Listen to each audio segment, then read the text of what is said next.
Hi everybody, it's Grace. If you're new here, welcome. If you're not, get out. No, welcome back. I have this.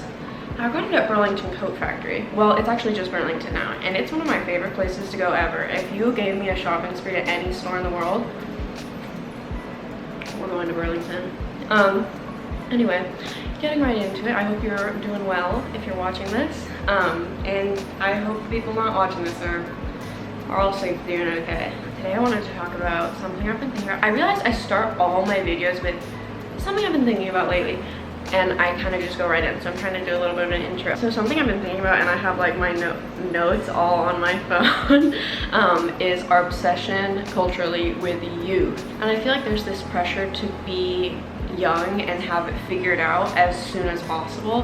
And as someone who is a senior in college and graduates in a few months, I feel that pressure immensely. I feel like I'm 22. Why have I not made it big yet? Why have I not become like super rich and successful? Because I think about people like influencers, or like Charlie D'Amelio, or like Emma Chamberlain, where they make millions of dollars per year at such a young age, and like they're set for life. And it's not to say their lives are perfect, because that's not what I'm saying, but I think like, oh my god, I feel like with the internet, not only do we see how successful other people are, or like successful depending on how you define it, but we're also seeing people become successful at younger and younger ages, which can definitely make us feel behind. And youth is just so coveted. Like there's this idea that your 20s are like the highlight of your life. Those are your like glory years, and you should be making as many milestones as possible while also having as much fun as possible, and like being young and enjoying your youth, going out, and like you really need to live up your young years because they're so fleeting.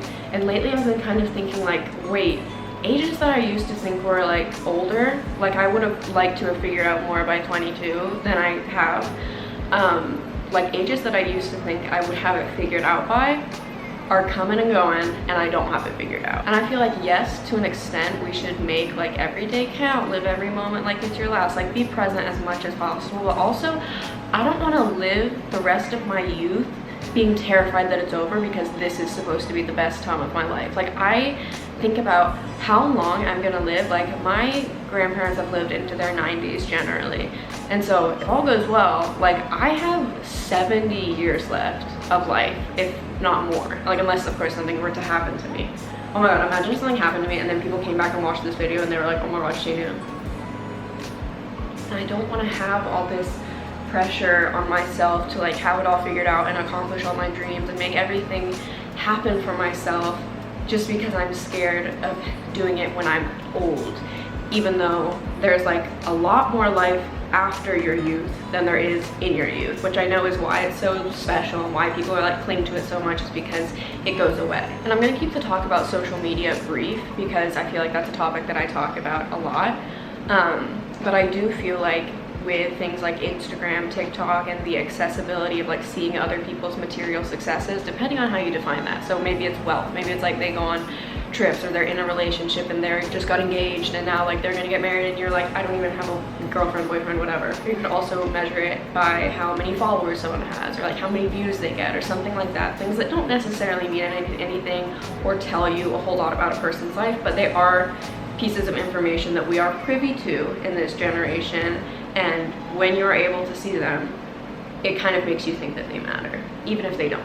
And even if logically you know they don't, sometimes you can still feel like a loser or something if you don't measure up in some material way that you're able to see via the internet. And I think also one of the ways that we can measure this is like comparing others' milestones to our own, which kind of goes with what I was just saying. But like you might see that they just got into their dream school, or they just got a promotion, or they seem to have a lot of money. Like it could be anything, but you kind of can see that and then be like, wait, how am I not measuring up in my own life? And this comparison between ourselves and other people has always existed. There has always been some sort of comparison and publication, or publication is not the word, publicization,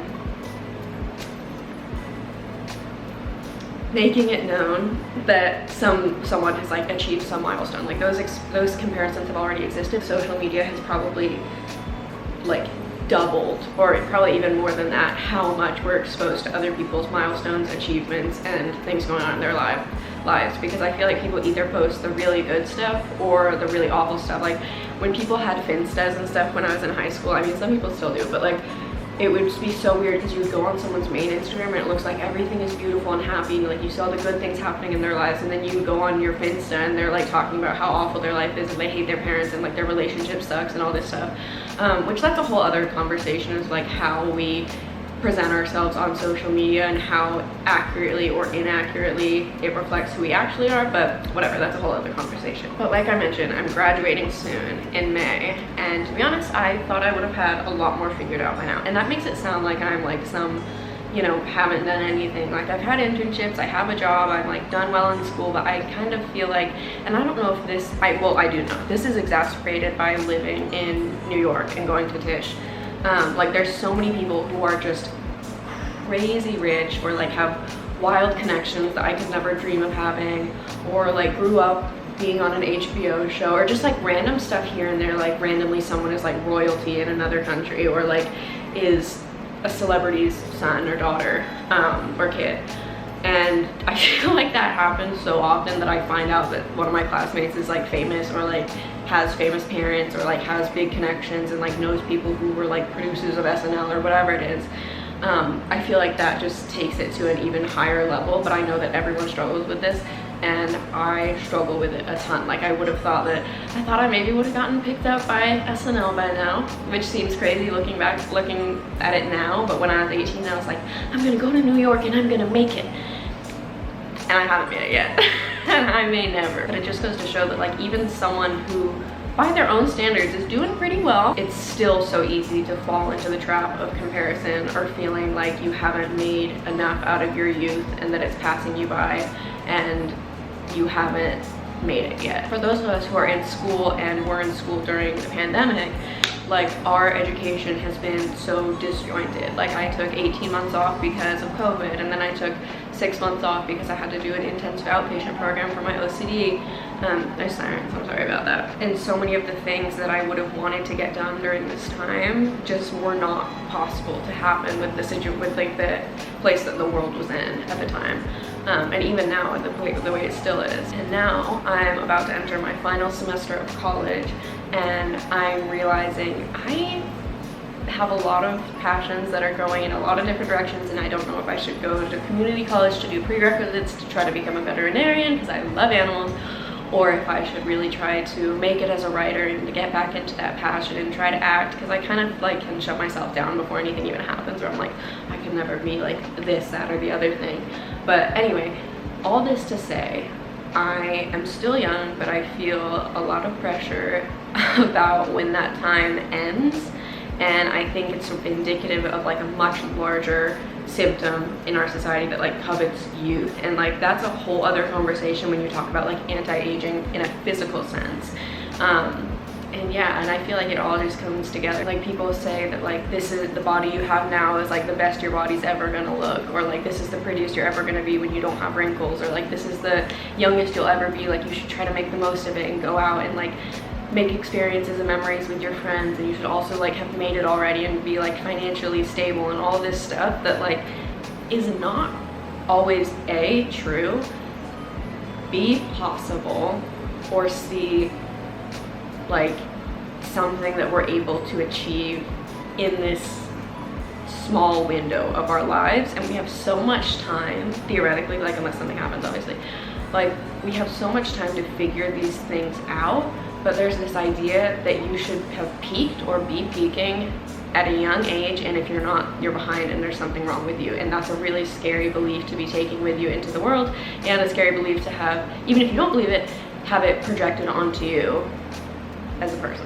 My goals over the years have changed a lot, and I just wanted to make this because I feel like it's so relatable to feel like you haven't done enough in your life at the point that you're at. It's so easy to feel like you're not where you should be, or that you've done something wrong by not becoming like famous or successful or like wealthy or like a millionaire, whatever it is, at a young age, and like you should be doing better than you are. And it can also make you feel like there's something wrong with taking an unconventional path. Like I'm thinking about moving back home after college so that I can take courses and save up money and then maybe come back to New York, because I realistically cannot afford to live here. And it's easy to feel like shame about that. Like, I'm like, well, if I go back to school, then I'm not gonna like actually get into the workforce until I'm like 28, because I have to go to vet school and like all that. Or you feel like a loser for not being able to afford living in New York by yourself, or for like going back home and like living with your parents when you thought that you would have your own place by now.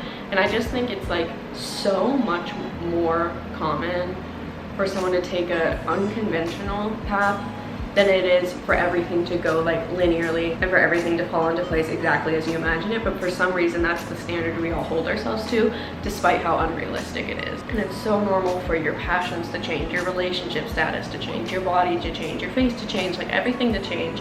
And my mom says that life just gets better and better with each decade.